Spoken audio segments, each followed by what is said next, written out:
శాలలోకి వెళ్ళకముందే తిరిగి యెహోవా వాక్కు అతనికి ప్రత్యక్షమవుతుంది.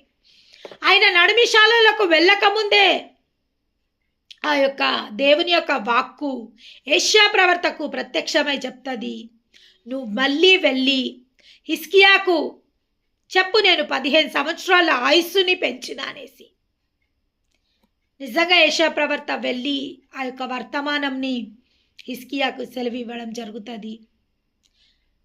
15 సంవత్సరాల ఆయుస్సు పొడిగించినప్పుడు చూడండి, ఆయుస్సు దేవుని మహిమ కొరకు పొడిగింపబడ్డది. దేవుని మహిమ కొరకు ఆ యొక్క ఆయుస్సు పొడిగింపబడ్డది.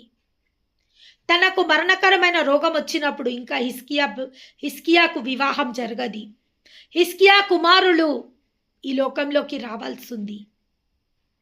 హిజ్కియా కుమారులు ఈ లోకంలోకి రావాల్సింది. కానీ ఎప్పుడైతే దేవుడు హిజ్కియా పైన కనికరం పడతాడో తనకు 15 సంవత్సరాల ఆయుస్సునిస్తాడు. కానీ దేవుని